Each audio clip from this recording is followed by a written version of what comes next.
সম্মানিত বন্ধুগণ, আসসালামু আলাইকুম। দূর দূরান্তে দেশ অথবা দেশের বাইরে থেকে ঠিক এই মুহূর্তে যে যেখান থেকে আমাকে দেখছেন, আমি আপন আর যে আপন জীবনের গল্পের 135তম এপিসোডে আপনাকে বরাবরের মতো স্বাগতম জানাচ্ছি। দর্শক বন্ধুরা, আমার দেশের সময় এই মুহূর্তে রাত প্রায় 3টার কাছাকাছি, একেবারে রাতের শেষ অংশ। আমি আমার স্টেশনে বসেছি আজকে আপনাদেরকে দিনাজপুরের মেয়ে নাফিজা জাহান পরীর জীবনের বাস্তব গল্পটা শোনানোর জন্য। বন্ধুগণ, এই পরিমেয়ের জীবনের গল্পটা যখন আমি শুরু থেকে শেষ পর্যন্ত পড়েছিলাম, একটা কথা আমার ভীষণ মনে পড়লো। খুব খেয়াল করে দেখবেন যে একটা বাজারে হরেক রকমের দোকান থাকে, আর তারই মাঝে শুধুমাত্র কামারের দোকান থেকে সবচেয়ে বেশি শব্দ বেরিয়ে আসে, কারণ কামার লোহা দিয়ে লোহাকে পিটায়। এই দুনিয়াতে আপন মানুষদের দেওয়া ব্যথাটা এত তীব্র হয় আর এতটা ভয়ঙ্কর হয় যে যেটা সহ্য করে থাকা ভীষণ কষ্টকর। আর তারই জ্বলন্ত প্রমাণ আমাদের বাজারের ওই কামারের দোকানটা।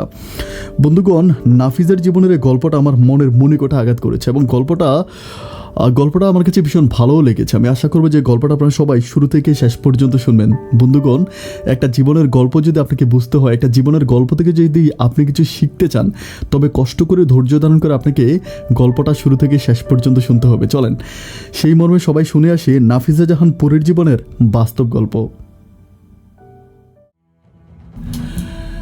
সম্মানিত বন্ধুগণ, আসসালামু আলাইকুম রহমতুল্লাহি ওবারাকাতু। আমার নাম নাফিজা জাহান পরী, আমার বাড়ি দিনাজপুর। প্রিয় বন্ধুগণ, আমার জীবনের গল্পটা শুরু করার শুরুতেই আমি আপনাদেরকে আমার পরিবারের ব্যাপারে জানিয়ে রাখি। আমার পরিবারে আমি আছে, আমার বাবা আছে, মা আছে। এছাড়া আমার পরিবারে একটা সময় আমার বড় বোনও ছিল, কিন্তু আজ থেকে প্রায় 6 মাস আগে আমার বড় বোনের বিয়ে হয়ে যায়। যথারীতি সে তার শ্বশুরবাড়িতে আছে। আমার বড় বোনের শ্বশুরবাড়ি খুব দূরে না, আমাদের পার্শ্ববর্তী গ্রামেই। তো যাই হোক, আমি আমার জীবনের গল্পটা আমার স্কুল জীবন থেকে শুরু করি। আমি যখন ক্লাস 9-এ পড়ি, তখন আমি পড়াশোনার প্রতি একটু বেশি মেধাবী হয়ে পড়ি। আর 6, 7, 8 এই পর্যন্ত আসলে আমি অতটা মেধাবী ছিলাম না, পড়াশোনার প্রতি অতটা মনোযোগী ছিলাম না, খুব দুষ্টমি করে সময় কাটাতাম। তো যখন ক্লাস 9-এ পড়ি, তখন সবাই বলতেছে যে এখন এসএসসি পরীক্ষা দিতে হবে, 9-এর পরে 10-এ উঠবো, তারপর এসএসসি পরীক্ষা দিব। আর ওই এসএসসির রেজাল্টটা অবশ্যই ভালো হইতে হবে। এসএসসির রেজাল্ট যদি ভালো হয়, তাহলে ভালো কলেজে ভর্তি হইতে পারবো, আর ভালো কলেজে ভর্তি হইতে পারলে ভালো বিশ্ববিদ্যালয়ে ভর্তি হওয়া যাবে, আর ভালো বিশ্ববিদ্যালয় থেকে গ্র্যাজুয়েশন কমপ্লিট করতে পারলে আমার জীবনের মোড়টা ঘুরে যাবে, এমন করে সবাই স্বপ্ন দেখায়। তো আমি তখন চিন্তা করি যে যাই হোক, আমি এভাবেই একটু মনোযোগ দিয়ে পড়াশোনা করব। আর আমার বাবাও আমাদের এলাকাতে অনেক ধনী একজন ব্যক্তি। ধনী বলতে আমার বাবা তেমন কিছুই করে না, কিন্তু অত্র এলাকাতে আমাদের প্রচুর পরিমাণ জায়গা সম্পত্তি, আমাদের অনেক অনেক বেশি জায়গা সম্পত্তি। বাবা এগুলা বর্গা করে বা মানুষকে দিয়ে দান করে অনেক অনেক বেশি টাকা পয়সা উপার্জন করে, আর ওই টাকা দিয়ে আমাদের সংসারটা অনেক ভালোই চলে। আর যেহেতু আমাদের সংসারে শুধুমাত্র মেম্বার ছিলাম আমি, বাবা আর মা, সুতরাং আমাদের সংসারটা অনেক সুখী একটা সংসার বলাই যায়।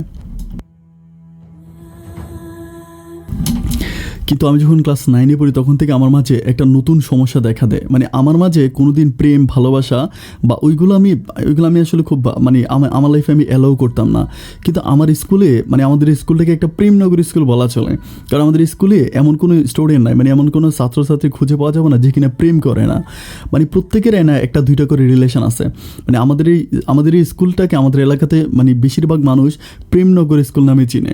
তো এই জন্য আমার ওই প্রেমনগর স্কুলে শুধুমাত্র আমি যে কিনা কোনো রিলেশন করি না। তো আমার কাছে রিলেশনের ব্যাপারগুলো না ভালো লাগে না। কেন ভালো লাগে না ব্যাপারটা বলে রাখি। আমি দেখি যে একটা মেয়ে আজকে একটা ছেলের সাথে প্রেম করে, কালকে আরেকটা ছেলের সাথে করে। একটা ছেলে সেমভাবে আজকে একটা মেয়ের সাথে রিলেশন করে, 2 দিন পর দেখা যায় নতুন কাউকে পেয়ে পুরনো জনকে ভুলে যায়।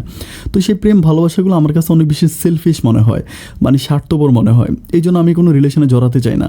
তো যাই হোক, আমি যখন ক্লাস 9-এ পড়ি, তখন আমার বোনের একটা দেবর আছে, আমার বড় বোনের দেবর। ওই বড় বোনের দেবর যার নাম হচ্ছে ইমরান ভাই। তো ইমরান ভাই আমাকে প্রচুর পরিমাণ বিরক্ত করে বলতে উনি আমার সাথে রিলেশন করতে চায়। আমাকে দেখলেই বলে যে আমাকে নাকি ওনার খুব ভালো লাগে, উনি আমার সাথে প্রেম করবে, বা আমাকে বারবার প্রেমের প্রপোজ দেয়। তো আমি তো বরাবরের মতো ওই প্রেমের পক্ষে, আমি প্রেম করবো না, আর আমার প্রেমেতে চুলকানি আছে, আমি তো এটা আগেই বলছিলাম।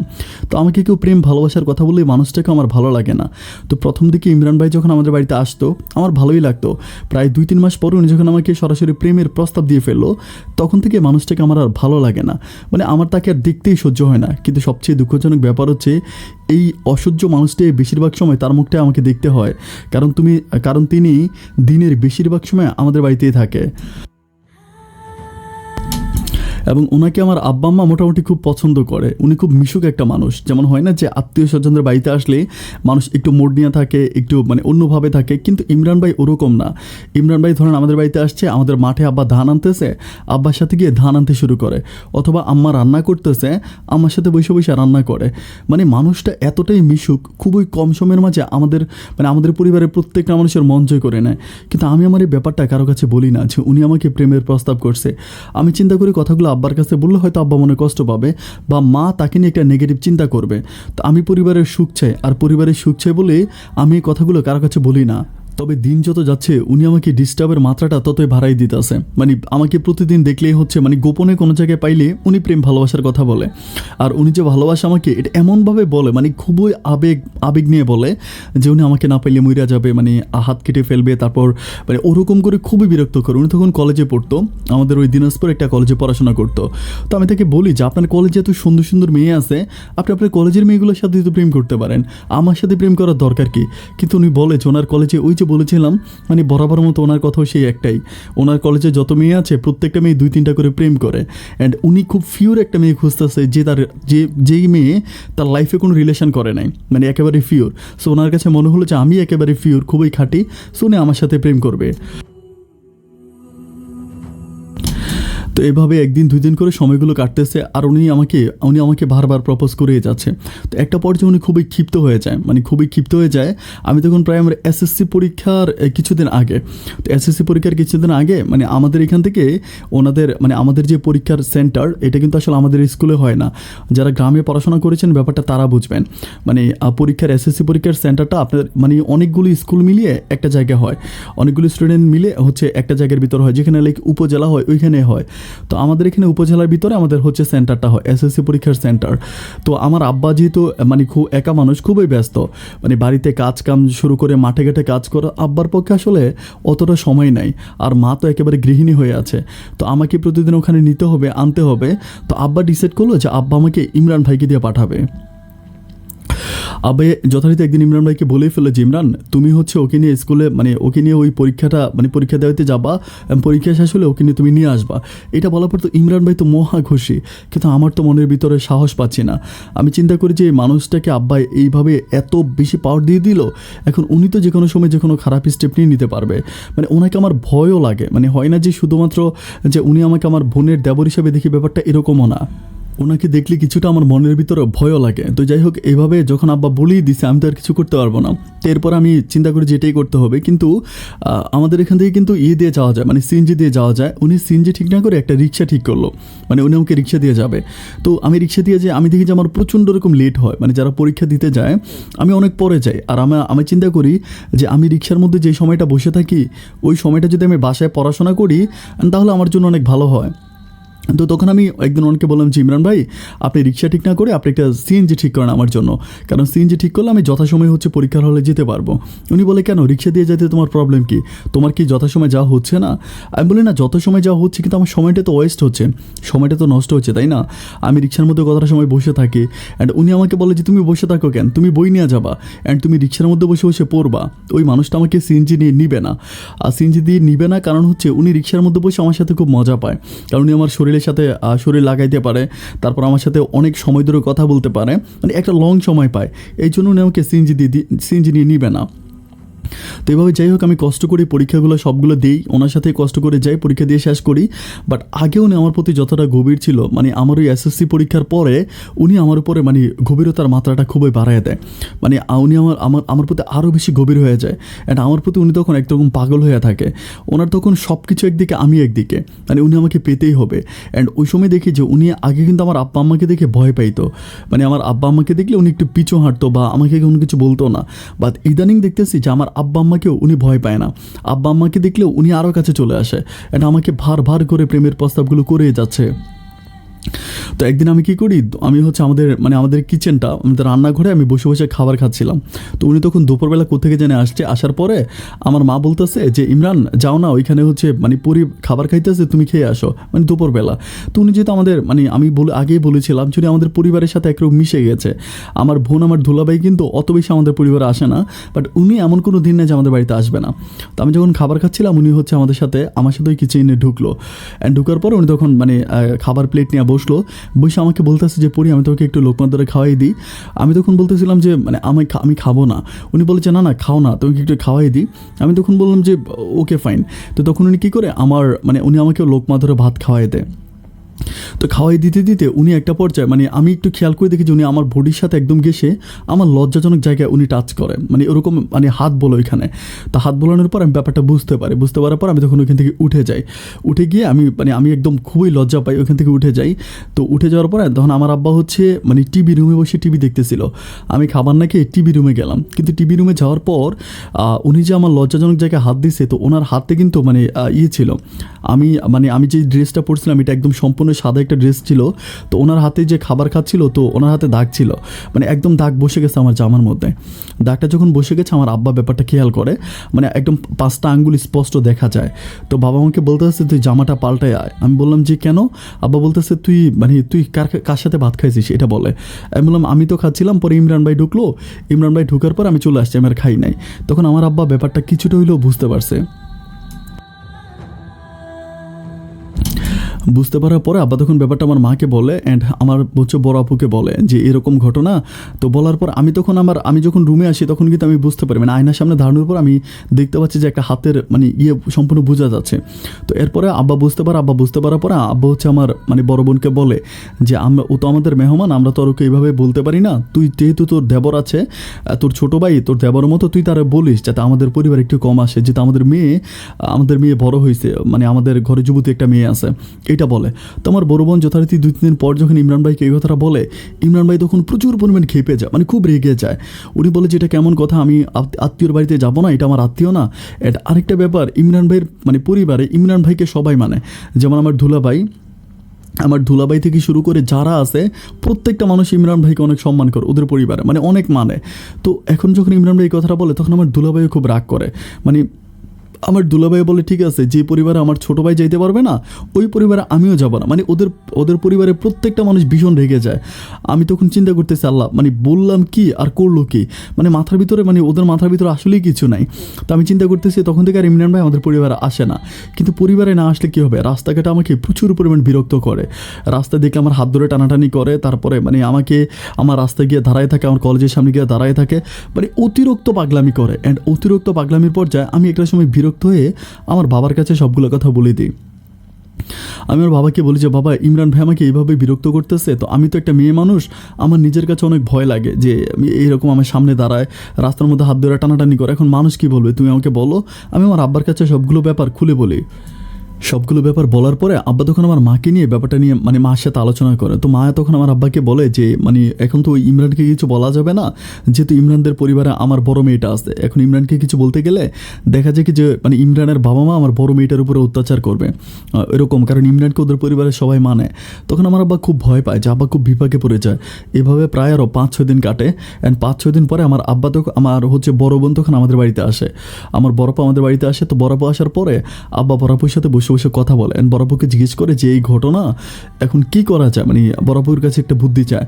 তখন বড়পা আমার আব্বাকে বলে যে আব্বা দেখেন, ইমরান যেহেতু এরকম করতেছে আর আপনারা ইমরানকে কিছু বলতেও পারবেন না। অলরেডি আপনারা যখন ইমরানকে বলছেন যে আমাদের বাড়িতে না আসার জন্য, আপনাদের জামাই কিন্তু আমার স্বামীও কিন্তু সেও বলে দিছে সে আর আমাদের বাড়িতে আসবে না। এখন দেখেন ইমরান যেটা বলে ওদের পরিবারের সবগুলো মানুষ সেটাই শোনে। আপনি ইমরানের সাথে কখনোই পারবেন না, আর ইমরানকে কোনো কিছু বলে লাভও নাই। ইমরান কখনো আপনার কথা শুনবেও না। তো এর চেয়েও ভালো হয় কি যে আপনি একটা কাজ করেন, আপনি পরীকে বিয়ে দিয়ে দেন। আমার বড় বোন আমার আব্বাকে যথারীতি এই কথাটা বলে যে আপনি পরীকে বিয়ে দিয়ে দেন। তো আব্বাকে যখন এটা বলে, আব্বা তখন বলতেছে যে আমার মেয়েটা মাত্র ক্লাস মানে মাত্র হচ্ছে ইন্টারে পড়ে, ও কলেজে মানে কলেজ শেষ করবে, বিশ্ববিদ্যালয়ে পড়াশোনা করবে, তো তারপরে না আমি ওকে বিয়ে দেবো। আমার আব্বা বলতেছে যে আব্বা মানে আমার হচ্ছে বড় আপু আমার আব্বাকে বলতেছে যে আব্বা আপনি যদি ওকে এখন বিয়ে দিয়ে দেন খুব ভালো হবে, কারণ বিয়ে দেওয়ার পরেও পড়াশোনা করবে, ও তো দেখতে অনেক সুন্দর, দেখা যায় কি আজকে না হয় আমরা ইমরানকে দূর করলাম, কালকে আরেকটা ছেলে বিরক্ত করবে, আর বিয়ে হবার পর মেয়েরা পড়াশোনা করতে পারে। এটা বলে আমার আব্বাকে আমার বড় আপু বলে। তখন আমার খুবই রাগ লাগে, মানে আমার কিন্তু আসলে এই মুহূর্তে বিয়ে করার কোনো ইচ্ছা নাই। আমি তখন ভীষণভাবে রেগে যাই। আমার বড় আপু যখন ঘরে যায় আমি তখন বড় আপুকে খুবই বকা দিই। আমি বলি যে তুমি এই কাজটা কীভাবে করতে পারলা, আমি তোমার বোন হয়ে তুমি তো শত্রুকেও ফিল করাই দিলা। আমার বোন আমাকে বলতেছে যে আমি যেটা করছি তোর ভালোর জন্যই করছি, কারণ যেভাবে ইমরান তোকে বিরক্ত করতেছে দেখা যায় কি ইমরানের সায়স্তা করতে গিয়ে আমার সংসারটা ভেঙে যাবে। আমি বললাম তুমি নিজের সংসারের কথা চিন্তা করে আমার মাথায় এভাবে তুমি কাঁঠাল ভাঙলা। আমার বড়াপা বলতেছে বোন রে তুই এই সমাজ সম্বন্ধে বুঝতেছিস না, আমাদের এই দুনিয়াটা অনেক কঠিন, এখন বিয়ে হয়ে গেলে তোর জন্য ভালোই হবে, আর অবিবাহিত মেয়ে রিস্ক থাকে। এভাবে বংশং বলে বলে আমার বড়াপা আমাকে বুঝিয়ে ফেলে। তো যাই হোক আমি আর এই ব্যাপারটা নিয়ে কোনো কথা বলি না, যেহেতু পারিবারিকভাবেই এটা সিদ্ধান্ত হয়েছে, আর আমি তো একটা মেয়ে মানুষের পক্ষে আর কেউ মানে কত কী বা বলা যায়। তো এরপর বাবা যথারীতি ছেলে খুঁজতে থাকে, বিভিন্ন জায়গায় ছেলে খুঁজতে থাকে, আমাদের অত্র এলাকাতে আশেপাশে ছেলে খুঁজতে থাকে। এই ব্যাপারগুলো কিন্তু ইমরান ভাই জানে না, মানে ইমরান ভাইকে কিন্তু কোনো কিছু জানানো হয় নাই। আমার আব্বা গোপনে গোপনে ছেলে খুঁজতেছে, অ্যান্ড এরপর থেকে ইমরান ভাই আমাদের পরিবার আর আসেই না, মানে টোটালি আমাদের ঘরেই আর আসে না। মানে আমাকে রাস্তাঘাটে দেখলে কথা বলে বা আমার হাত ধরে টানাটানি করে, একটু বেশি সিংগ্রেট করে, আর ওরকম আমাদের বাড়িতে আসে না। তো যাই হোক এইভাবে দিনগুলো কাটতে কাটতে আমার আব্বা অনেক খোঁজাখুঁজি করার পরে আমার আব্বা একটা ছেলে পায়। ছেলেটা হচ্ছে ডাক্তার, মানে ডাক্তার বলতে ওরকম কোনো ডাক্তার না, এমবিবিএস বা ওরকম কোনো ডাক্তার না, একজন প্যারামেডিক্যালের ডক্টর, মানে ডাক্তার, উনি প্যারামেডিক্যালে পড়াশোনা করছে। এরপরে এলাকাতে হচ্ছে ওনার একটা মানে দোকান আছে ওষুধের ফার্মেসি, অ্যান্ড রুগী দেখে এরকম, মানে আমাদের গ্রাম থেকে আরও 5-7টা গ্রামের পরে। তো ওই গ্রামের ছেলের সাথে আমার আব্বা আমার বিয়ে ঠিক করে, মানে মোটামুটি বিয়ের কথাবার্তা কমপ্লিট। আমার তো কমপ্লিট হওয়ার পরে আমার আব্বা তখন হচ্ছে আমার মানে দুলাভাইকে আর আমার বোনকে আমাদের বাড়িতে আসতে বলে। তো বলার পর দুলাভাই যদিও প্রথম দিকে আসতে চায় না, আমার বোনটাকে জোরাজোরি করে নিয়ে আসে। তো দুলাভাই যখন আসে তখন আমার বোন হচ্ছে আমার আব্বা তখন আমার দুলাভাইকে বলতেছিল যে এরকম পুরীর জন্য একটা ছেলে পাইছিলাম অমুক গ্রামের, অ্যান্ড ছেলেটা দেখতে মাশাআল্লাহ অনেক সুন্দর, ডাক্তার, ফার্মেসি আছে, ওরকম করে সব কিছু বলে। তো বলার পরে আমার দুলাভাই তখন বলতেছে যে ওকে ফাইন, আপনি যেটা ভালো মনে করেন সেটাই করেন। তো এরপরে বিয়ের কথাবার্তা হয়, কিন্তু এই ব্যাপারগুলো আমার দুলাভাইকে ইমরান ভাইকে বলে দেয়। অ্যান্ড ইমরান ভাইকে বলার পরে ইমরান ভাই তখন একেবারে মানে তেলে বেগুনে রেগে ওঠে, মানে প্রচুর পরিমাণ সিনকেট করতে থাকে। মানে আমাদের বাড়িতে তখন কিন্তু আর আমাদের বাড়িতে আবারও নতুন করে আসতে শুরু করে, বাড়িতে এসে হাঙ্গামা করে, সবার সামনে আমাকে ডাকে, তারপর অতিরিক্ত পাগলামি করতেছে। তো আমার আব্বা চিন্তা করতেছে যে এভাবে কোনোভাবেই রাখা যাবে না, কারণ ও যে পাগলামি করতেছে এখন হয় ওকে মারতে হবে, নাইলে মানে কিছু একটা করতে হবে, আর ওকে মারলে আমার বড় মেয়ের সংসারটা ভেঙে যাবে। আব্বা এটা চিন্তা করে আব্বা প্রায় 2 দিনের মাথায় একদম খুবই গোপনীয়তা রক্ষা করে, কাউকে না জানিয়ে, আমার বোন আর দুলাভাইকে দাওয়াত না দিয়ে আব্বা খুবই গোপনে আমার হচ্ছে ওই ডাক্তার ছেলেটার সাথে আমাকে বিয়ে দিয়ে দেয়। রাতের বেলায় বিয়ে হয় এবং রাতের বেলায় উনি আমাকে নিয়ে যায়। আচ্ছা, ওনার নাম ছিল হচ্ছে কবির। আমার যার সাথে বিয়ে হয়েছিল ওনার নাম কবির। তো কবির আমাকে কী করে রাতের বেলা ওদের বাড়িতে নিয়ে যায়, মানে রাতেই নিয়ে যায়।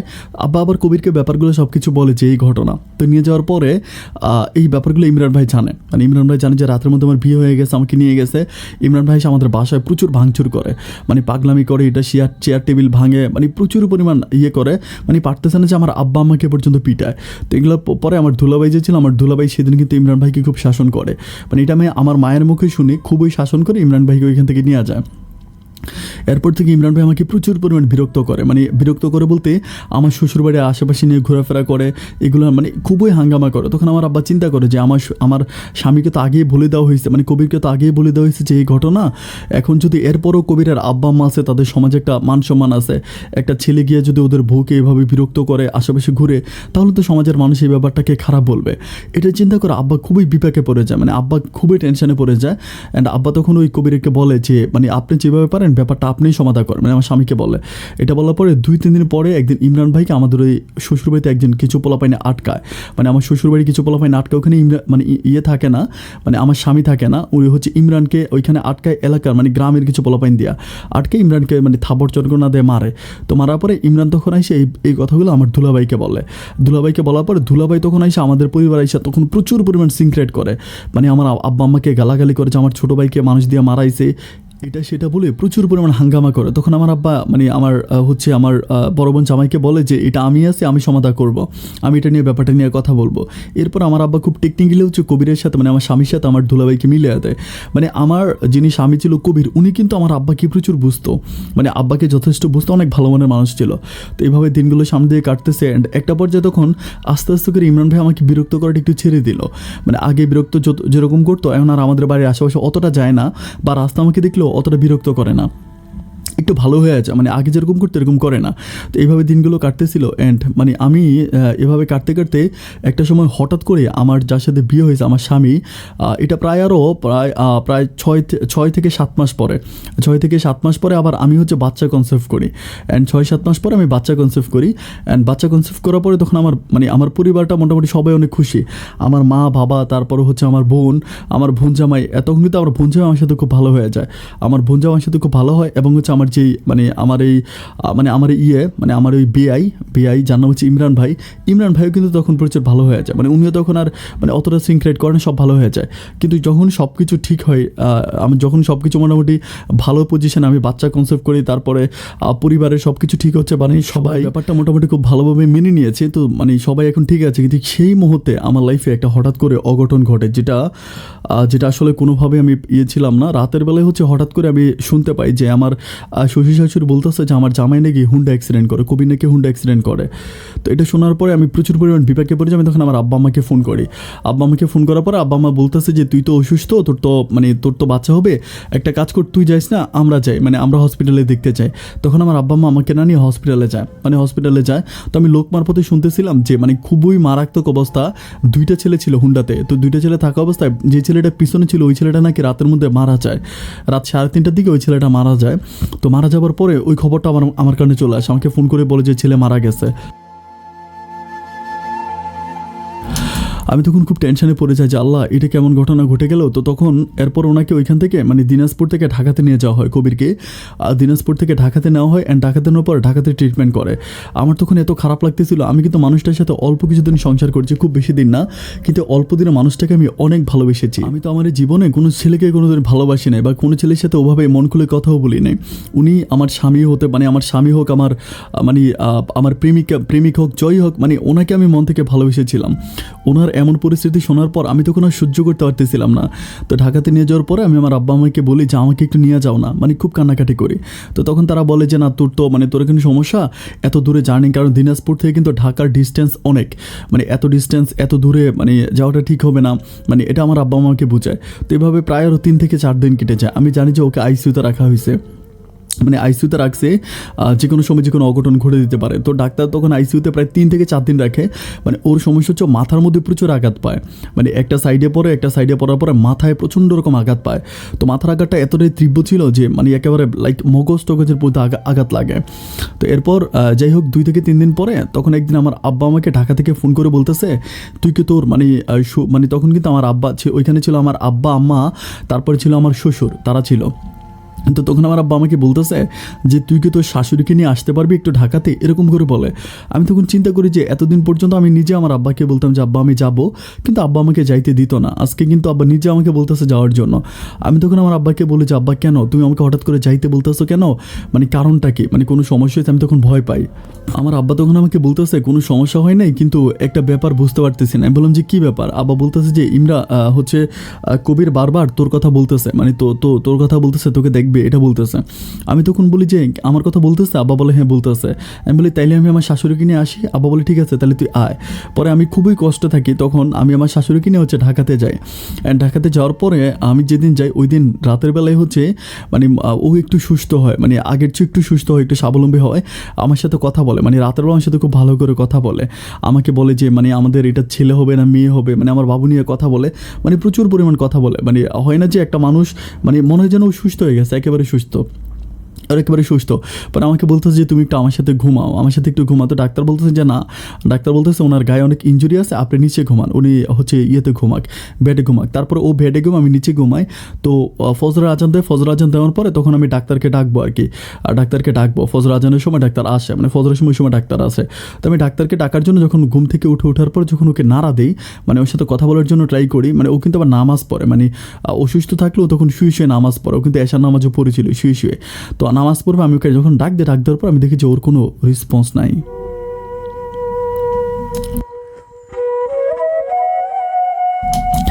আমি তখন বুঝতে পারি যে ও মারা গেছে। আমি তখন খুবই কান্না করি, মানে চিৎকার দিয়ে ওঠার পর তখন ডাক্তার আসে, নার্স থাকে, নার্সরা আসে, মোটামুটি সবাই আসে, আইসা বলতেছে যে আল্লাহ তো মারা গেছে, পরে ওকে এখান থেকে নিয়ে যায়।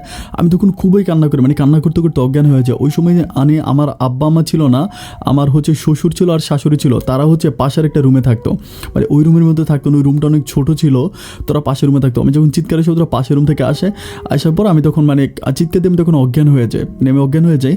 আমার যখন জ্ঞান ফিরে তখন আমি দেখি যে মানে আমার অবস্থাও খুবই ক্রিটিক্যাল, মানে ডাক্তার আমাকে নিয়ে দৌড়দৌড়ি করতেছে, মানে আমার অবস্থাও খুব খারাপ। ডাক্তার বলতেছে আমি যে কোনো সময় মারা যেতে পারি, মানে আমার অবস্থা খুবই খারাপ। তো আমাকে তো মানে আমার স্বামীকে নিয়ে মানুষ যতটা দৌড়দৌড়ি করে, আমাকে নিয়ে তার চেয়ে বেশি দৌড়দৌড়ি। ওই ঢাকায় এক হসপিটাল থেকে আমাকে আরেক হসপিটালে ভর্তি করানো হয়।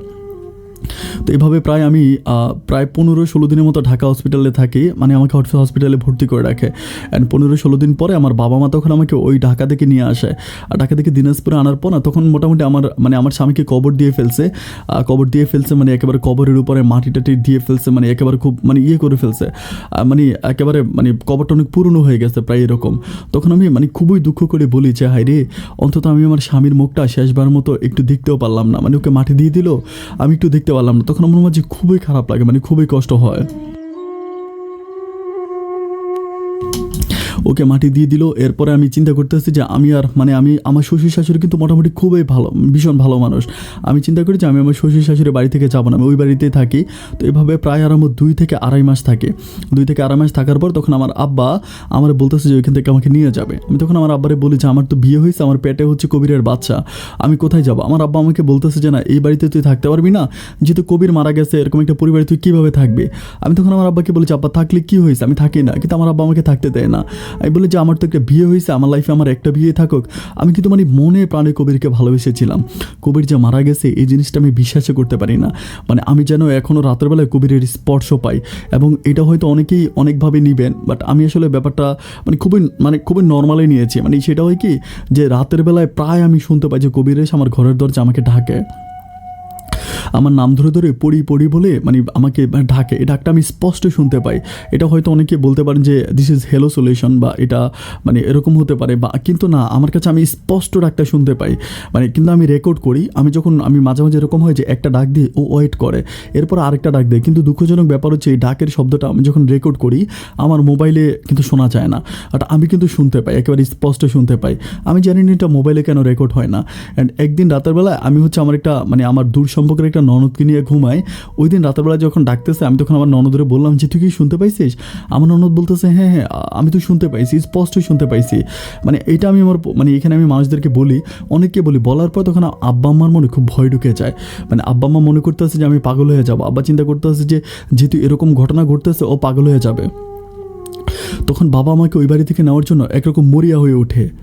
আব্বা চিন্তা করেছে আমার এত কম বয়সী একটা মেয়ে এইভাবে পাগল হয়ে যাবে, মানে আব্বা ভাবতেছে যে আমি পাগল হয়ে গেছে। তখন আব্বা ওই বাড়ি থেকে নেওয়ার জন্য আমাকে অতিরিক্ত সিনক্রেট করে, মানে অতিরিক্ত পাগলামি করতে থাকে। অ্যান্ড একটা সময় আমি যখন যাই না, আব্বা আমাকে এরকম জোরাজোরি করে আমার শ্বশুর বাড়ি থেকে নিয়ে আসে।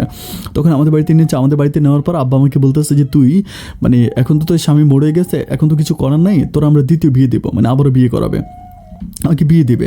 আমি তখন বলতেছি যে আমার লাইফে বাবা একটা বিয়ে হয়ে গেছে, আমার লাইফে সেকেন্ড কোনো বিয়ের দরকার নাই। আর আমি যে কি বিয়ে করছি, আমার ভালোবাসার মানুষটা এখনও বেঁচে আছে, কবির এখনও বেঁচে আছে। আমি বারবার এই কথাটা বলি। আমার আব্বা বলে যেটা কেমন কথা বলতেছিস যে কবির বেঁচে আছে? আমি বললাম হ্যাঁ বেঁচে আছে, আমি তো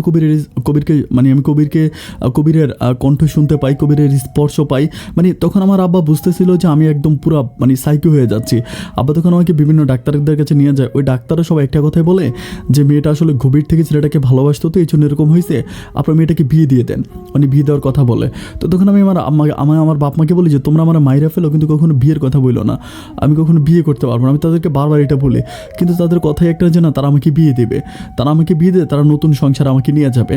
আমার বোন, তারপর আমার বোন জামাই সবাই আমাকে বোঝায় যে একটা মানুষের লাইফে একটা অ্যাক্সিডেন্ট হতেই পারে, একটা অ্যাক্সিডেন্ট যেহেতু হয়ে গেছে এটা নিয়ে আর কথাবার্তা বলে লাভ নাই, আমরা তোমাকে বিয়ে দিয়ে দিই, তুমি বিয়ে দিলে তুমি ভালো থাকবা।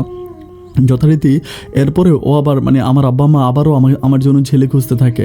তো ছেলে খুঁজতে থাকে, একটা পর্যায়ে একদিন ইমরান ভাই হচ্ছে আমাদের বাড়িতে আসে, ইমরান ভাই আসে আর আমার বড় আপু আসে। আসার তখনই তো ইমরান ভাই আমাদের সাথে খুব ভালো, মানে খুবই ভালো, কোনো রকম পাগলামি সাগলামি করে না, যথেষ্ট ভালো মানুষ। তখন উনি বিশ্ববিদ্যালয়ে পড়াশোনা করে, বিশ্ববিদ্যালয়ে পড়ে। তখন উনি একদিন আমার আব্বাকে বলতেছিল যে তালুই, আপনি কিছু মনে করবেন না, আসলে দেখেন আপনি আমাকে খারাপ ভাবেন বা যেটাই ভাবেন, আপনাদের পরিবারে আমি খুবই খারাপ আছি। এখন আমি একটা কথা বলি, সেটা হচ্ছে মানে আমি কিন্তু আপনাদের সাথে মোটেও দুষ্টামি করি নাই, বা আমার মনে কিন্তু খুব মানে কোনো রকম হারামি কিছু ছিল না। আমি কিন্তু মন থেকে পরীকে ভালোবাসছিলাম। পরীর জীবনে যদি এরকম একটা ঘটনা ঘটেই গেছে, আপনারা যদি বলেন, আমি পরীকে এখন বিয়ে করতে রাজি আছি। এই কথা যখন আমার আব্বাকে ইমরান ভাই বলে, ইমরান ভাই যখন এটা বলে, আমার আব্বা তখন অবাক হয়ে যায়। আমার আব্বা তখন আমার বোনের সাথে আলাপ করে। আমার বোন তখন বলে যে বাবা, আসলে যে ইমরান ওকে যে এতটা ভালোবাসে এটা আমি নিজেও বুঝতে পারিনি। দেখেন আপনি একটা জিনিস চিন্তা করেন যে মানে এতটা দিন পেরিয়ে গেল বা এত ঝামেলা হইলো, এত কিছু হইলো, আমরা ইমরানের গায়ে পর্যন্ত হাত তুললাম, ওর নামে মামলা করার জন্য থানায় গেলাম, এত কিছু করলাম। এরপরেও আমার বোনটার যখন সবগুলো ভেঙে গেছে, তখনও ও কিন্তু আমার বোনকে বিয়ে করতে চায়। তার মানে কিন্তু সে আমার বোনকে ভালোবাসে। অ্যান্ড ইমরান বিয়ে করলে আমার বোনকে অনেক ভালো রাখবে, এটা আমার বোন হচ্ছে আমার আব্বাকে বলে। অ্যান্ড আব্বাকে যখন এই কথাটা বলে, একটা পর্যায়ে আব্বা তখন মানে মায়ের সাথে আলাপ করে আব্বা তখন রাজি হয়। আব্বা বলেছে ঠিক আছে, ওরা যেহেতু ওভাবেই বলতেছে, তাহলে আমরা হচ্ছে পরীকে আবার ওখানে বিয়ে দিব। তো তখন পারিবারিকভাবে বিয়ে ঠিক করে, কিন্তু ওই বিয়েতে মোটামুটি সবাই রাজি, শুধু আমার মা একটু দ্বিমত পোষণ করে।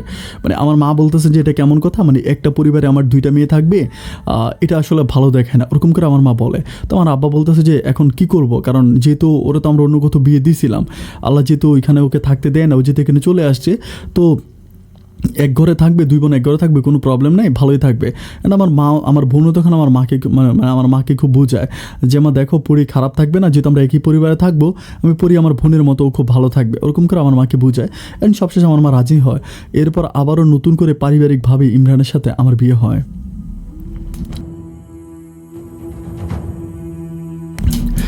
যাই হোক, বিয়ের কাজ কমপ্লিট হওয়ার পরে তখন আলহামদুলিল্লাহ আমি ইমরানের সংসারে আসছি। তো ইমরান তখন আমাকে খুব বেশি টেক কেয়ার করে।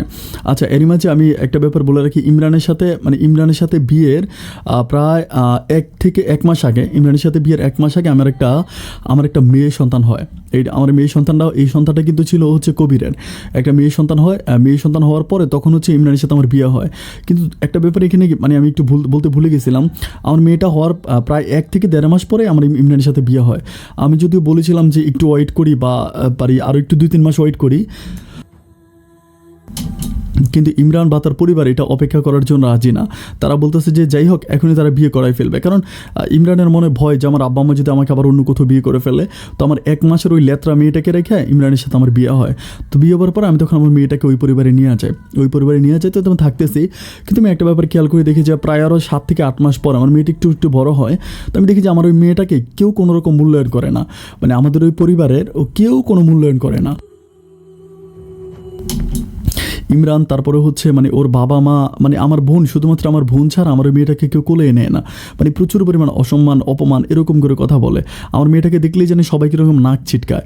তো নাক ছিটকায় তখন আমার কাছে খুবই খারাপ লাগে যে কেন আমার মেয়েটার সাথে এরকম কেন করবে। আমার বাপ মারা মেয়েটা, আমি ওরা খুব ভালোবাসি, তো প্রচুর পরিমাণ ভালোবাসি। এভাবে একদিন আমার মেয়েটার খুব জ্বর হয়, মানে রাতের বেলায় প্রচণ্ড রকম জ্বর হয়। জ্বর হওয়ার পরে মেয়েটা খুবই কান্না করে, রাতের বেলায় এত কান্না করে যে মানে ওর জন্য কেউ মানে আমাদের ওই ইয়েতে কেউ ঘুমাইতে পারে না। মানে আমার শ্বশুর শাশুড়ি, তারপর আমার বোন, আমার হচ্ছে বোন জামাই, কেউ ঘুমাইতে পারে না।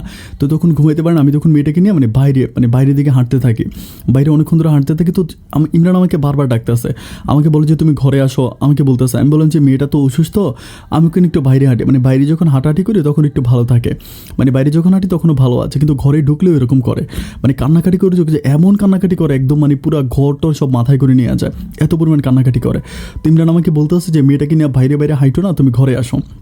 তো ঘরে আসার পর আমি তখন দেখি যে মানে ঘরে আসার পর আমার তখন একটু ঘুম মানে আমার একটু তখন খুব টায়ার্ড ছিলাম, তো আমার তখন একটু তন্দ্রা আসার পর আমি তখন ঘুমাই, মানে একটু একটু চোখটা বন্ধ করি। অ্যান্ড চোখ বন্ধ করার পরে আমি খেয়াল করে দেখি যে মানে আমার মেয়েটা আবার যখন কান্না করতে শুরু করে, তখন ইমরান মানে আমার পাশে ছিল, আমার মেয়েটা এক পাশে ছিল, ইমরান আরেক পাশে ছিল, আমি মধ্যে ছিলাম। তখন ইমরান আমার ওই পাশ থেকে এই পাশে এসে আমার মেয়েটাকে এলোপাতারিকভাবে থাপড়াইতে থাকে, মানে প্রচুর পরিমাণ তখন আমি বুঝতে পারছি ইমরান আমার মেয়েটাকে থাপড়াইতে আছে। আমার তখন ঘুম ভাঙার পরে আমি তখন আমার মেয়েটাকে ধরে আমি বলেছি, তুমি কি মানুষ নাকি জানোয়ার? মানে দুধের বয়সে, মানে দুধের একটা মেয়েকে তুমি কীভাবে পারো এভাবে মারতে? আমি ওকে বলি যে তুমি এই কাজটা মোটেও ঠিক করতেছো না। তখন আমাকে বলতেছে যে আমি কি ঠিক করতেছি না? আমি বলতেছি যে তোমার কি একটু খারাপ লাগতেছে না, কষ্ট হইতেছে না যে এরকম একটা দুধের মেয়ে তুমি তার গায়ে হাত তুলতেছো? আমাকে তখন বলতেছে যে মেয়েটা এরকম পাগলামি কেন করতেছে? আমি বলি, আরে বাবা, পাগলামি কোথায় করতেছে, ও তো অসুস্থ, অ্যান্ড অসুস্থ থাকলে একটা মানুষ কান্না করবে না? এভাবে হচ্ছে আমি ওকে বলি, কিন্তু ইমরান আমার কোনো কথাই শোনে না, ওর মেয়েটার গায়ে হাত তোলে। যখন মেয়েটার গায়ে হাত তোলে তখন আমার প্রচুর পরিমাণে খারাপ লাগে, মানে অত্যন্ত খারাপ লাগে। আমি চিন্তা করি যে ও আসলে আমি আগে আসলে যতটা ভালো মনে করতাম, ও আসলে ততটা ভালো না। ও আসলে মানে খুবই খুবই নরপিসাদ। এইটা আমার মানে আমি এটা বলি। বলার পর তখন ওই রাতের বেলা ওর সাথে আমার একটু মনোমালিন্য হয়, মানে এরকম একটু ঝগড়া হয়। ঝগড়া হওয়ার পরে সকালবেলা ও তখন মানে আমাকে কিছু না বলে বেরিয়ে যায়, বাসা থেকে বেরিয়ে যায়। তো বেরিয়ে যাওয়ার পরে তখন এয়ারপোর্ট থেকে আমার ইমরানের সাথে সংসারটা একটু অন্যরকম হয়ে যায়, মানে আগে যেরকম মানে একটু মোটামুটি মানে ভালোবাসা ছিল বা যত যাই হোক সব কিছুর পরে, কিন্তু এখন দেখি যে না, ও একটু অন্যরকম হয়ে গেছে। তো এইভাবে কিছুদিন যাওয়ার পর আমি ব্যাপারগুলো আমার বোনকে বলি। আমার বোন একটা ঘরে থাকতাম, আমি একটা ঘরে থাকতাম, মানে পাশাপাশি একটা ঘর ছিল, তো ওই ঘরে আমি থাকতাম। আমার বোনকে যখন আমি ব্যাপারগুলো বলি, আমার বোন বলে, এখন কি করবি, কিছু তো করার নাই, এখন মানে একটু ধৈর্য ধারণ করে থাক বা বুঝা, ওরকম করে বোঝাচ্ছে। কিন্তু আমি দেখি যে মানে ইমরান সব কিছুই ঠিক আছে, শুধু আমার মেয়েটাকে দেখতে পারে না। মানে আমার মেয়েটাকে দেখলেই জানি ওর কি চুলকানি ওঠে, আমি সেটাই বুঝি না। এরপরে এভাবে আরও বেশ প্রায় 1 থেকে 1.5 বছর মতো কাটে, অ্যান্ড 1-1.5 বছর পর আমার মেয়েটা তখন মানে সম্পূর্ণ বড় হয়ে যায়। আর এর মাঝে কিন্তু ইমরানের ঘরে, আমার ঘরে কোনো সন্তানও ছিল না, মানে নতুন করে কোনো সন্তানও ছিল না। তো এইটার জন্য ইমরান তখন আমার ওই মেয়েটাকেই দোষারোপ করতেছে। ও আমাকে বলে যে এই মেয়েটা যদি মরে যায় তাহলে সন্তান হবে, এই মেয়েটা বাইচা থাকতে তোমার ঘরে নতুন কোনো সন্তান হবে না। আমি তখন বলি যে কেন, এই মেয়েটা বাইচা থাকতে নতুন কোনো সন্তান হবে না কেন? তো বলে যে এই মেয়েটা তো মানে আল্লাহর কাছে বলেই রাখছে যে যদি নতুন সন্তান হয় তুমি হয়তো এই মেয়েটাকে খুব ভালোবাসবা না, হয়তো মেয়েটাকে খুব বেশি ভালোবাসবা না, এই জন্য এই মেয়েটা তোমার ঘরে নতুন কোনো সন্তান হবে না, আল্লাহ এই মেয়ের দোয়া কবুল করছে। আমি বলি তার মানে কি? ও বলে যে তার মানে হচ্ছে নতুন সন্তান আসলে তুমি নতুন সন্তানকে টেক কেয়ার করবে, এই মেয়েকে টেক কেয়ার করবা না, এই জন্য এখনও তোমার মানে নতুন সন্তান আসবে না। আমি তখন মানে খুবই মন খারাপ করে আমি বলি যে তুমি এগুলো কী কথা বলো, তুমি কি মানুষ? তোমার এই কথাগুলো বলতে কি একটু খারাপ লাগতেছে না? তুমি কীভাবে পারো এমন কথাগুলো বলতে? আমাকে বলে যে আমি যে কথাগুলো বলেছি আমি কথাগুলো ঠিকই বলেছি, এই মেয়েটা আগে মরে যাক, তারপর তোমার ঘরে নতুন মেয়ে আসবে, মানে নতুন সন্তান আসবে। তো এই কথাগুলো আমি আমার বোনকে আমি যতই কিছু বলি, আমার বোন একটা কথাই বলে যে মানে তুই একটু ধৈর্য ধারণ কর, বা ধৈর্য ধারণ করলে সব কিছু ঠিক হয়ে যাবে, আল্লাহ হয়তো একটা সময় সব কিছু ঠিক করে দিবে, এরকম করে আমার বোন খেলে আমাকে বোঝায়। তো যাই হোক, এভাবে যেতে যেতে ইমরান তখন অনার্স পাস করার পরে একটা মানে চাকরির জন্য অ্যাপ্লাই করে, একটা সরকারি চাকরির জন্য অ্যাপ্লাই করে। তো এখানে মানে ওর চাকরিটা একটু সব কিছু কিন্তু ঘোষ লাগবে, মানে মোটামুটি অনেক টাকা ঘোষ লাগবে। এখন ওই ঘোষের টাকার জন্য ওর বাবা মা বলতেছে যে মানে আমার আব্বার সাথে কথা বলার জন্য, মানে আমার আব্বার কাছে অনেক টাকা আছে, আমার আব্বা ওকে টাকা দিবে, এরকম করে বলে। তো বলার পর ও তখন আমাকে বলে যে তুমি একটু তোমার আব্বার সাথে কথা বলো না, তোমার আব্বাকে মানে 2 লাখ কয়টা টাকা ব্যবস্থা করে দাও, এটা ও আমাকে বলে। তো বলার পর আমি তখন বলছি আচ্ছা ঠিক আছে বলবো, কিন্তু আমি বললি যে আমার আব্বা টাকা দিয়ে দিবে, এটা কিন্তু আমি মনে করি না, কারণ আমাদের পরিবারে অনেক প্রবলেম আছে। তো আমি তখন আমার আব্বাকে ব্যাপারগুলো বলার পর আমার আব্বা বলে যে আমার বড় মেয়েটাকে বিয়ে দিলাম, বড় মেয়েটা আজকে এত বছর সংসার করতেছে, কই বড় মেয়েটা তো কোনোদিন আমার কাছে একটা টাকা চাইও নাই, বা বড় মেয়ের জামাই তো কোনোদিন বলে না যে টাকা দিতে হবে, অথচ তোকে বিয়ে দিলাম, তুই আমার ছোট মেয়ে, এখন তুই আমার কাছে টাকা চাইতে আসছিস। বাবা আমাকে খুবই খারাপ করে কথাগুলো বলে। আমি তখন আমার আব্বাকে বলেছি আব্বা এখন তোমাদের জামাই চাইছে, আমি তো তোমার কাছে বলতে হবে, তুমি দিবা না দিবে এটা হচ্ছে তোমার ব্যাপার, কিন্তু আমি যদি না বলি তাহলে তো সে খুব রাগ করবে, তাই না? আমার আব্বা বলতেছে তুই কি ওর রাগটাই বড় করে দেখলি, এখন ও আজকে টাকা চাইছে, কালকে হয়তো ওইটা চাইবে, এরপরে এভাবে কী করবে? আমি বললাম যে না, ওর যত চাকরিটা হয়ে যায় তাহলে তো কোনো প্রবলেম নাই, তুমি টাকাটা দাও, চাকরিটা হোক, এটা বলে আমি আমার আব্বাকে বুঝাই। তো আমার আব্বা বলতেছে যে আচ্ছা ঠিক আছে যা, আমি টাকা দিব। তো প্রায় 2 থেকে 3 মাস পর আব্বা তখন মানে 6 লাখ টাকা দেয়, আব্বা 6 লাখ টাকা দেয়। 6 লাখ টাকা দেওয়ার পর আমি তখন ইমরানকে 6 লাখ টাকা দিই, আমি পরিবার থেকে আইনা দিই। তো আমার বোন তখন কিন্তু আমরা ভিন্ন থাকি, মানে আমার বোনের সাথে কিন্তু আমরা সেপারেট হয়ে যাই, মানে আমি আমার স্বামী সেপারেট থাকি, আমাদের সাথে আমাদের শ্বশুর থাকে, আর আমার বোন জামাই ওরা হচ্ছে সেপারেট থাকে, ওখানে আমার শাশুড়ি থাকে। ওরকম করে কিন্তু সেপারেট হয়ে যায়। তো এরপর যখন টাকা আনি, টাকা আনার পরে ইমরান তখন টাকাগুলো চাকরির জন্য জমা দেয়। কিন্তু দুঃখজনক ব্যাপার হচ্ছে চাকরির জন্য টাকা জমা দেওয়ার পরে প্রায় 3 মাস পর ইমরান জানতে পারে যে ইমরান যার কাছে টাকা দিয়েছে ওই লোকটা একটা বাটপার ছিল। মানে ওর চাকরিটা তো হয় নাই, বরং টাকাটা খেয়ে ফেলছে, মানে টাকাটা খেয়ে ফেলছে। এটা যখন টাকাটা খেয়ে ফেলে তখন ইমরান একরকম পাগল হয়ে যায়। মানে পাগল হয়ে যায় বলতে ও তখন মানে প্রচুর পরিমাণ পাগলামি করতে থাকে, কথায় মানে কারণে আমার গায়ে হাত তোলে, আমার সাথে সিনক্রেট করে, মানে খুবই খারাপ ব্যবহার করে। আমি তখন বুঝতে পারতেছিলাম না যে মানে এরকম পরিস্থিতি হয়ে গেছে যে আমি কাউকে কিছু বলতেও পারি না বা সহ্যও করতে পারি না। এখন আব্বা আম্মার কাছে গেলে আব্বা আম্মার কাছ থেকে অনেকগুলো টাকা আনছি বা ওদের সামনেও যাইতে পারি না। অ্যান্ড বোনের কাছে গেলে আমি আমার বোনকে যদি কোনো কিছু বলি, আমার বোনও তখন মানে বলে যে কী করবো এখন, মানে আমার বোনও তখন মানে আমাকে একটু মানে সারা ভাব, আমার সাথে ওভাবে থাকতেছে না। তো তখন আমার কষ্টের পরিমাণটা খুবই বেড়ে যাচ্ছে। আর এর মাঝে আমার মেয়েটার মানে ভরণ পোষণ, আমার মেয়েটা কিন্তু তখন প্রচুর বড় হয়, মানে আমার মেয়েটার ভরণ পোষণের জন্য কেউ কোনো টাকা পয়সা দেয় না। মানে আমি সম্পূর্ণ আমার আব্বা আম্মার কাছ থেকে আনি, অ্যান্ড আমি আমার বড় বোনের কাছ থেকে নিই। আমার মেয়েটার জন্য সাবান লাগে, তারপরে মানে ওকে স্কুলে ভর্তি করাইতে হবে, মানে সব রকম টেনশনগুলো আমার মাথায়। আর ইমরান তো আমার ওই মেয়েটাকে দেখতেই পারে না। ইমরান একটা কথাই বলেছে, আমার মেয়েটা যদি মরে যায় তাহলে নাকি আমার ঘরে সন্তান আসবে, এর আগে আমার ঘরে কোনো সন্তান আসবে না, এগুলো বলে। তো এগুলো বলার পর আমি তখন চিন্তা করি যে যাই হোক, আল্লাহ কী করে আমি দেখি না। এরপর কিছুদিন পরে, প্রায় 8 থেকে 9 দিন পরে ইমরান একদিন আমার জন্য 2টা তাবিজ নিয়ে আসে। ওরকম তাবিজ আমাকে বলতেছে যে একটা তুমি হাতে বানবা আর একটা তুমি পায়ে বানবা, ওরকম। আমি বলি যেটা কিসের তাবিজ? আমাকে বলতেছে এই তাবিজগুলো মানে সন্তান হবে, মানে আমি একটা হুজুরের কাছ থেকে আনছিলাম অনেক দূরে। তখন আমি চিন্তা করলাম যে আল্লাহ তাহলে তো মনে হয় অনেক ভালো করছে, অনেক মানে হুজুরের কাছ থেকে তাবিজ আনছে। তো তখন আমি কী করি, তাবিজগুলো পড়ি, মানে যেহেতু তাবিজ আনছে তাবিজগুলো পড়ি। তো তাবিজ পড়ার পরে, তাবিজটা পড়ার কিছুদিন পরে আমি একটা জিনিস খেয়াল করতেছি যে আমার মেয়েটাকে আমি সহ্য করতে পারি না। মানে আমার যে মেয়েটা আছে, আমার মেয়েটাকে আমি সহ্য করতে পারি না। আমার কেন জানি আমার মেয়েটাকে দেখলে আমার রাগ লাগে, আমার জিদ উঠে, শরীরের প্রতি রাগ বেড়ে যায়। কি আমি চিন্তা করতেছি এরকম তো ছিল না, আগে তো আমি আমার মেয়েটাকে প্রচুর ভালোবাসতাম, কিন্তু মানে আমার নিজের মাঝে নিজে রিয়েলাইজ করি যে আমার মেয়েটাকে দেখলেই কেন আমার এত খারাপ লাগে। অ্যান্ড একটা পর্যায়ে আমি দেখতেছি আমি আমার মেয়েটাকে সহ্যই করতে পারি না, মানে মোটেই সহ্য করতে পারি না। এরপরে এই ব্যাপারগুলো আমি আমার বোনকে বলি, যে বড়াপু এই ঘটনা এখন কি করতে পারি। এটা প্রায় অনেক মাস পরে আমার বড়াপু তখন বলতেছে তুই কারে জিজ্ঞেস করে তাবিজ পড়লি? আমি বললাম এখন ও আমার স্বামী আনছে, না পড়লে ও কী মনে করবে। আমার বোন বলে তুই কাজটা মোটেও ভালো করিস না, তুই তাবিজগুলো খুলে ফেল। তো আমি বললাম যে তাবিজ খুললে যদি ও রাগ করে, আমার বোন বলে রাগ করবে না, তুই তাবিজ খোল। এরপর আমি কী করে তাবিজগুলো খুলে ফেলি। তো তাবিজ খোলার পর আমি দেখি যে আমি আস্তে আস্তে স্বাভাবিক হয়ে যাচ্ছি, মানে আগে যে পজিশনে ছিলাম ওই পজিশনে চলে আসতেছে, আস্তে আস্তে হচ্ছে একটু ভালো পজিশনে আসতেছে। তো তখন আমি চিন্তা করতেছি যে ও আমার সাথে এই কাজটা করতে বললো, এত বড় হারামি। বাট আমি তখন 100% কনফার্ম হয়েছে যে তাবিজে কোনো প্রবলেম ছিল, এগুলো আমি চিন্তা করি। অ্যান্ড চিন্তা করার পরে তখন আমি যখন দেখেছি আমার হাতে পায়ে তাবিজ নাই, ও আমাকে বলে তাবিজ কোথায়? আমি তখন বলি যে মানে তাবিজ তো মানে আমি খুলে রাখছি। কেন খুলে রাখছো? আমি বলি যে খুলে রাখছি আর কি, মানে আমার পড়তে ভালো লাগতেছে না এই জন্য। তখন ও কী করে আমার শ্বশুর শাশুড়িকে ডাকে, আমার শ্বশুর শাশুড়িকে ডাইকা বলে যে দেখেন আপনারা যে আমাকে বারবার বলেন যে সন্তান হচ্ছে না, আমি চেষ্টা করি না, আমি হুজুরের কাছ থেকে অনেক দূর থেকে তাবিজ এনে দিছি, এখন এই তাবিজ ওকে দিয়েছি, তাবিজও পড়বে না, মানে দেখেন তাবিজও খুলে ফেলছে, এটা বলে। তখন আমি বলি যে আমি বলি যে না আমি তাবিজ পড়বো না। আমার শ্বশুর শাশুড়ি বলে কেন পড়বো না? আমি তখন বলতেছি যে পড়বো না, সমস্যা আছে। বলে কী সমস্যা? আমি বললাম যে বড় ধরনের সমস্যা। তখন আমি বলতেছিলাম যে আমার ঘরে সন্তান হওয়ার জন্য ইমরান তাবিজ দেয় নাই, ইমরান মূলত তাবিজটা দিছে আমাকে আমার মেয়ের কাছ থেকে দূরে সরানোর জন্য, এটা বলি। তখন ইমরান বলতেছে যে এটা তুই মানে ওকে তুই করে বলে যদি কী বলতেছিস। আমি তখন আমার শ্বশুর শাশুড়িকে বলি যে একদম ঠিক বলছেন আপনারা, ও আমাকে এই জন্য তাবিজ দিয়েছে, এই জন্য আমাকে তাবিজটা দিছে। এটা বলার পর তখন ইমরান মানে আমাকে দৌড়ে আসে মারার জন্য দৌড়ে আসার পর তখন আমার বোন বলতেছে যে আচ্ছা ঠিক আছে ও তাবিজ পড়বে, ওর গায়ে হাত দেওয়ার দরকার নাই, গায়ে হাত দিও না, এটা বলে ইমরানকে সরাই দেওয়ার পরে ইমরান তখন চলে যায়। অ্যান্ড চলে যাওয়ার পর আমার বোন তখন আমাকে বলতেছে যে এখন তো কিছু করার নাই, তাবিজটা পড়তেই হবে। আমি বলি আপু আমার জীবন থাকতে আমি এই তাবিজটা পড়বো না, কারণ এই তাবিজটা পড়লে আমি যদি এই তাবিজটা পড়ি তাহলে আমি আমার মেয়েটাকে হারাই ফেলবো, আমার মেয়েটার কাছ থেকে ওরা আমাকে নিয়ে যাবে। আমার বোন বলতেছে তুই তাবিজটা পর কিছু হবে না। আমি বলি কেন? বরফ বলতেছে আমি ব্যবস্থা করে রাখছি। আমি বলি কী ব্যবস্থা করছো? আমার বরফ তখন বলে যে তাবিজের ভিতরে যেই মানে লেখাগুলো ছিল আমি লেখাগুলো বের করে ফেলছি, লেখাগুলো বের করে শুধুমাত্র মোম দিয়ে আমি মুখটা ঢাইকা দিছি, এটা বোঝা যায় না। আমি বলি বের করে ফেলছো? আমার বোন বলে বের করছি। তো তখন আমি তাবিজটা পড়ি, পড়ার পরে তখন আমি আলহামদুলিল্লাহ মানে ইমরান তখন প্রচুর খুশি হয় যে না আমি ওর কথা মতো তাবিজ পড়তেছি বা সব কিছু ঠিক আছে। কিন্তু এভাবে প্রায় আরও 3 থেকে 4 মাসের মতো কাটে। অ্যান্ড 3-4 মাস পরে আমি কিন্তু আমার মেয়েটার সাথে খুবই ক্লোজ, মানে প্রচুর পরিমাণ ক্লোজ। ইমরান এটা বুঝতে পারবার ইমরান তখন মনে হয় কি কবিরাজের সাথে কথা বলে না কীভাবে যেন ব্যাপারগুলো বুঝে যায়।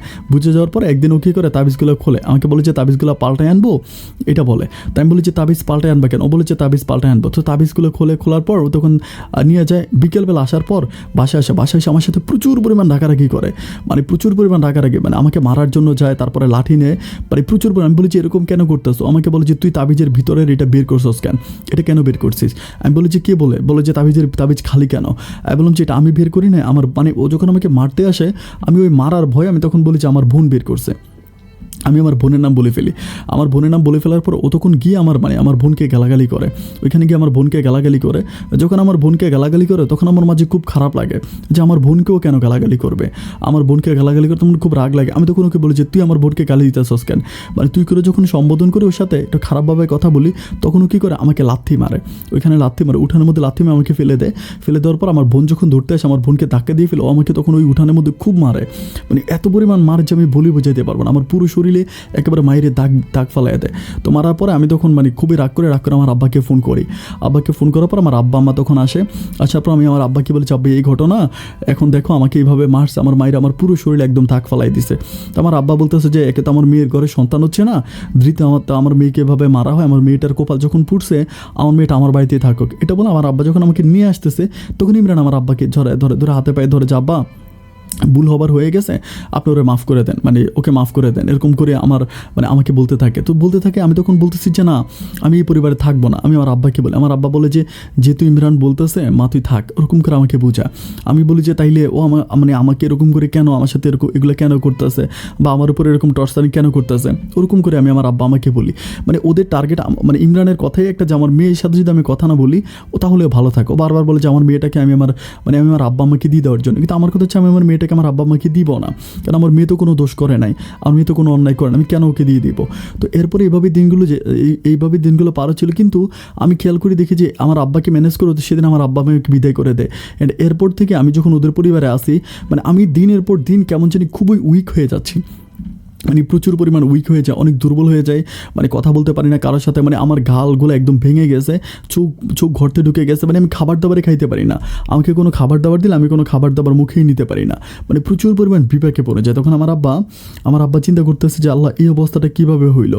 আমার আব্বা আম্মা তখন আমাকে মানে ওই দিকের বড় বড় ডাক্তারের কাছে নিয়ে যায়, আমাদের ওইখানের দিনাজপুরে বড় বড় ডাক্তারদের কাছে নিয়ে যায়। কিন্তু ডাক্তাররা সব আমাকে দেখে বলতেছে যে মানে এটা ওর মানে এই সমস্যা ওই সমস্যা বিভিন্ন রকমের কথা বলে, ওষুধ আনে, বাট আমার কোনো কাজ হয় না।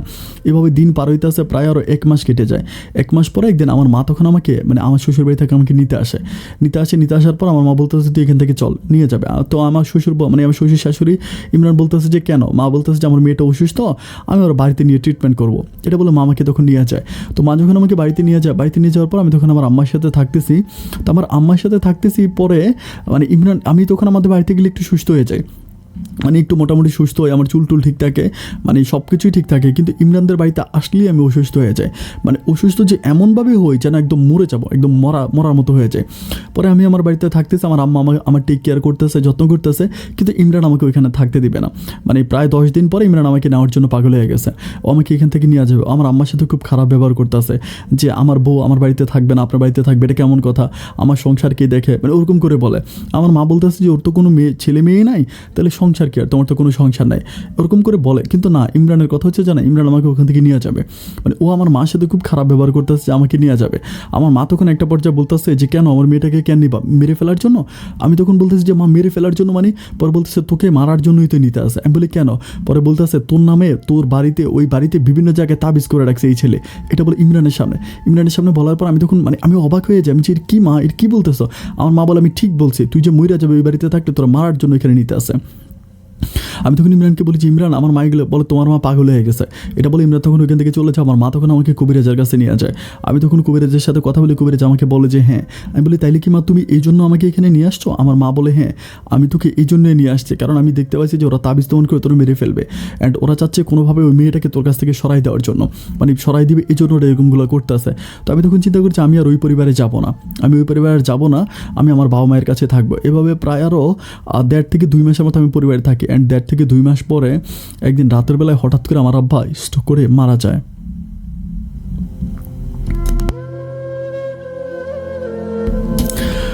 আব্বা খুবই ভালো ছিল। সন্ধ্যার সময় আমরা সবাই মানে রাতের খাবারও খেয়েছি, বাট খাবার খাওয়ার পরে তখন রাতের বেলা আব্বা মারা যায়। আব্বা যখন মারা যায় তখন আমি মানে আমাদের ওই পরিবারে একমাত্র আমার আব্বাই ছিল যেখানে আমাদের সংসারটাকে একেবারে যক্ষার ধনের মতো ধরে রাখতো।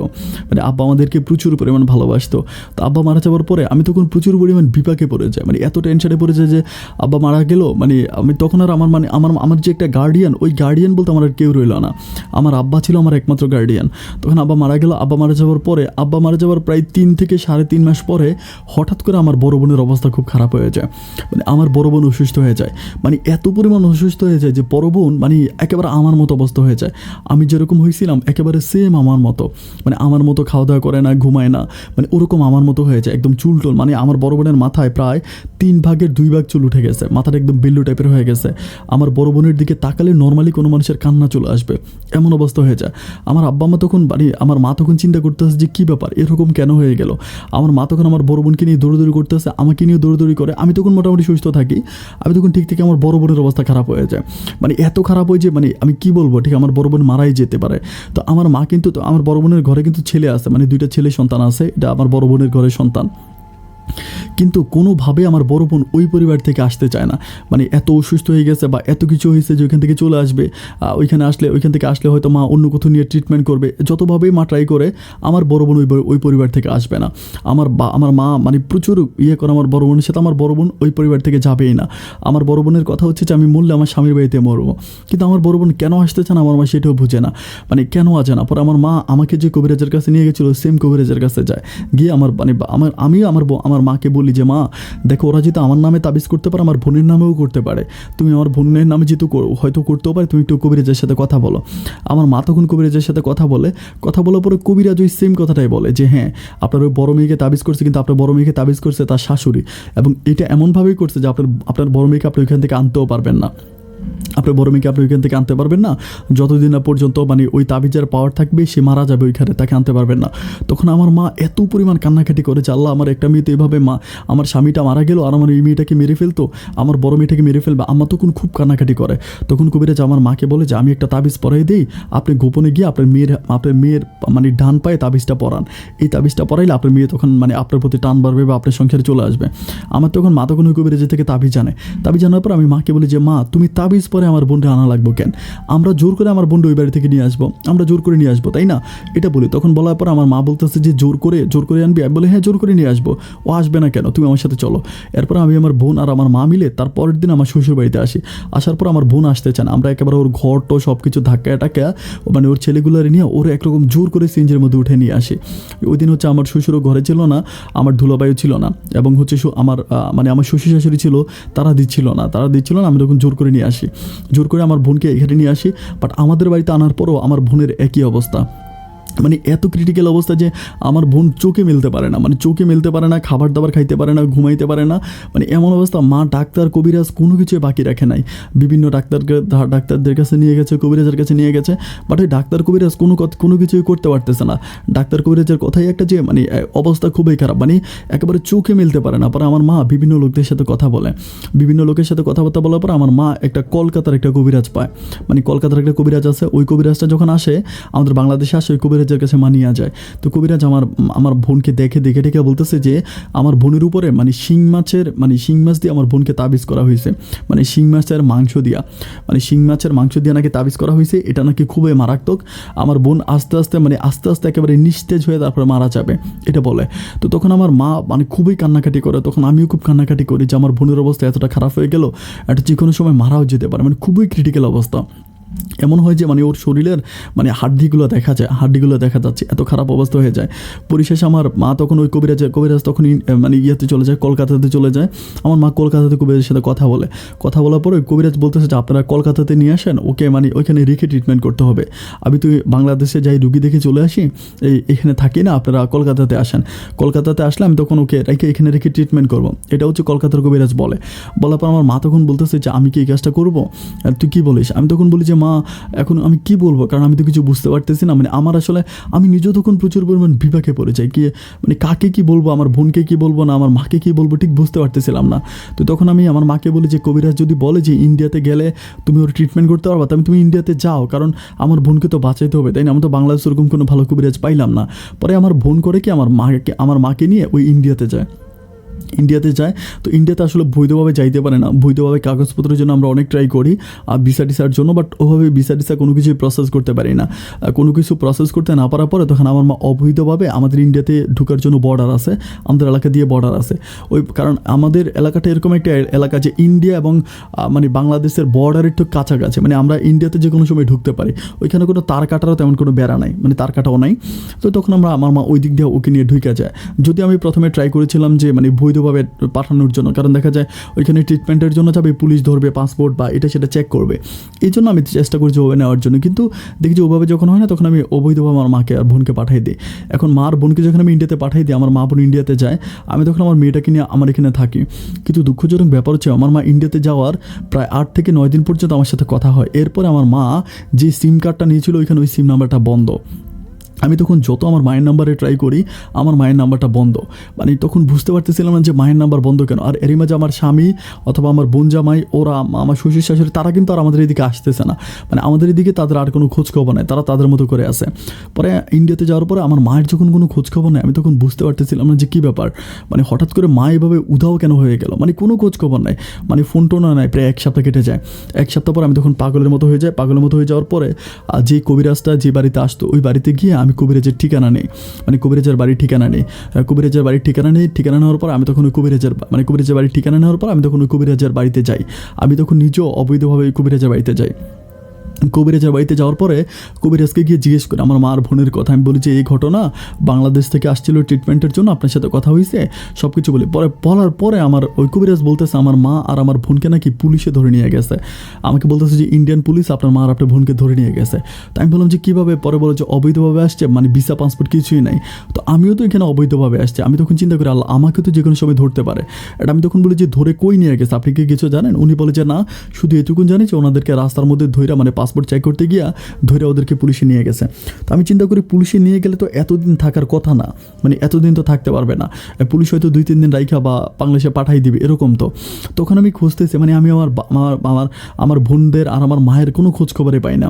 আমি ইন্ডিয়াতে প্রায় 21 দিনের মতো থাকি। 21 দিন থাকার পরে অনেক কষ্টের পরে আমি আমার মায়ের এবং বোনের সন্ধান পাই বলতে মানে আমার মা আর আমার বোন তখন হসপিটালে থাকে।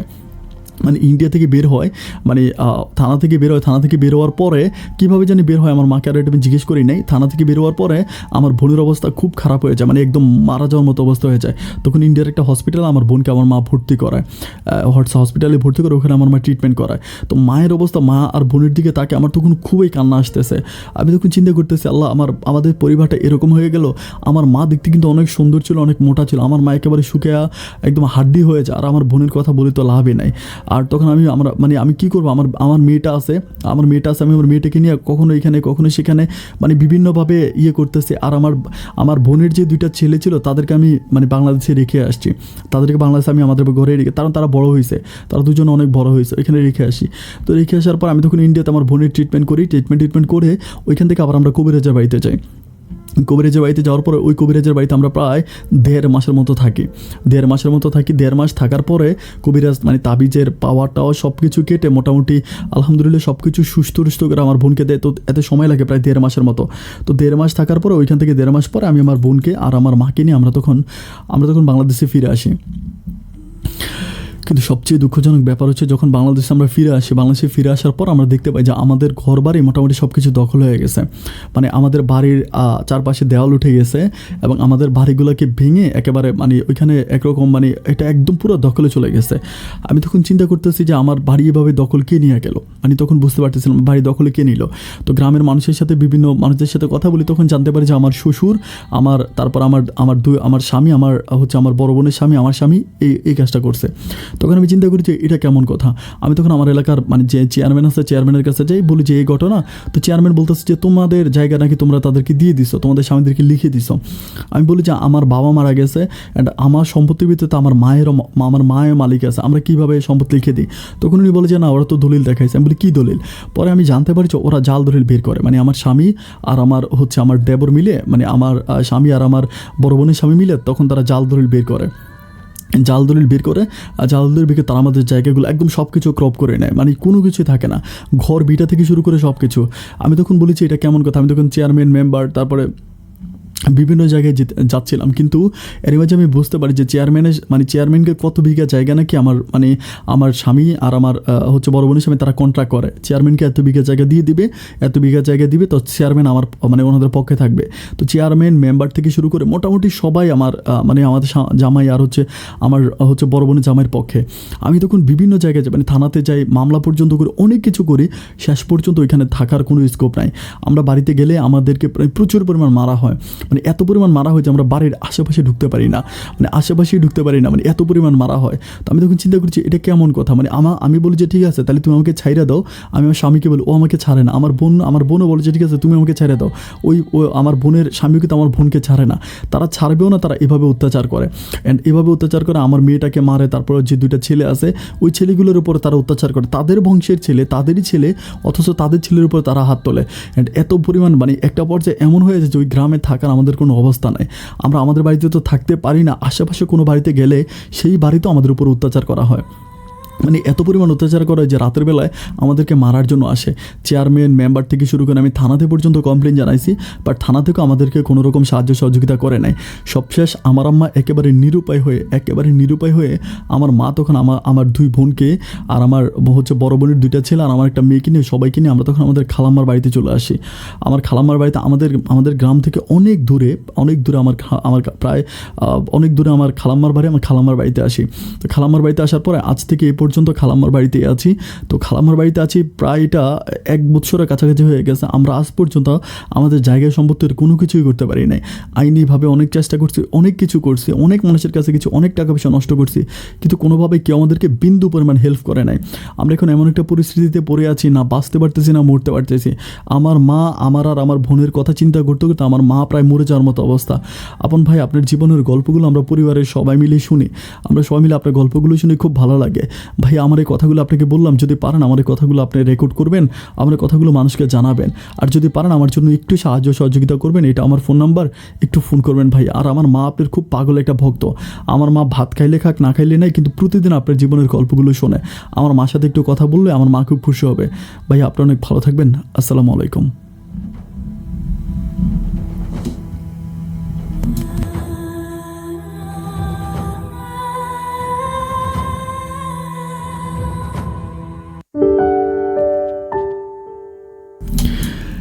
এই দুনিয়া থেকে যখন একটা মানুষ চলে যায় তখন সে শুধুমাত্র 3.5 হাত জায়গা নিয়ে যায়।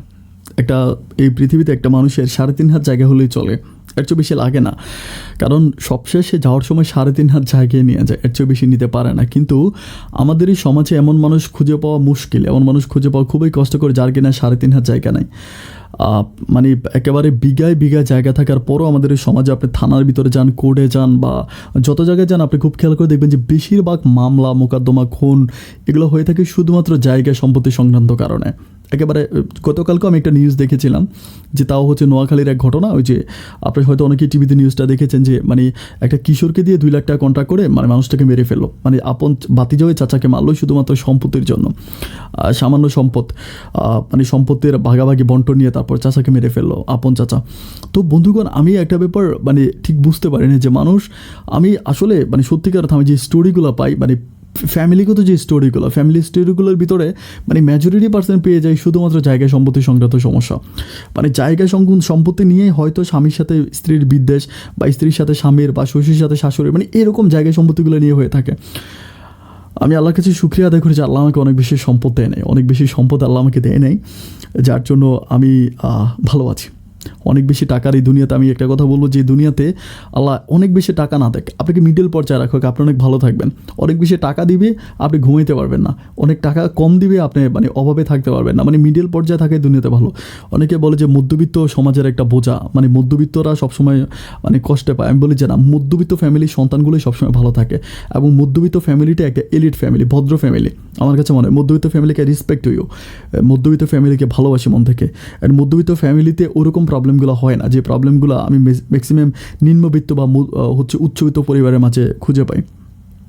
বন্ধুগণ, আমি হচ্ছে নাফিজার জীবনের গল্পটা, নাফিজা জাহান পুরি ছিল ওনার ফুল নামটা, উনি এখন খুবই খারাপ অবস্থা। ওনার সাথে আমার এই পর্যন্ত কথা হয় নাই, মানে ওনার ইয়েগুলো আমি নিয়েছি, স্টোরিটা পড়েছি, পড়ার পরে আমার কাছে খুবই খারাপ লাগছে। চেষ্টা করি ওনার সাথে কথা বলার জন্য, আর এই অনুযায়ী কথা বলে আমি আসলে কী করতে পারবো, কারণ আমি তো আসলে জীবনের গল্প বলি মানুষের, আমার কাছে অবশ্য বাংলাদেশে থাকিও না। তো যাই হোক, আমি আমার জায়গা থেকে চেষ্টা করবো যে দেখি আসলে কিছু করা যায় কি না। তবে আমার মনে হয় যে চাইলে কিছু করা যাবে, কারণ যেহেতু সম্পদগুলো তাদের বাবা মারা গেছে, তাদের বাবার নামে ছিল, তো বাবার অবর্তমানে মেয়েরা মালিক, ওদের আসলে পরিবারের ছেলে নাই, তো যার জন্য হয়তো ওর জামাইরে এরকম কাহিনীগুলো করতেছে। যাই হোক, আল্লাহ তাদেরকে হেদায়েত দান করুক। আমরাও দোয়া করি আল্লাহ যেন হচ্ছে নাফিজা যেন তার বাবা সয় সম্পত্তিগুলো ফিরে পায়, এবং তার বোনের নাম ছিল মেঘলা, আমি বলতে ভুলে গেছিলাম, বোনের নাম ছিল মেঘলা, এবং বোন জামাই যে ছিল তার নাম ছিল জামশেদ। বোন জামাইয়ের নাম ছিল জামশেদ এবং বড় বোনের নাম ছিল মেঘলা।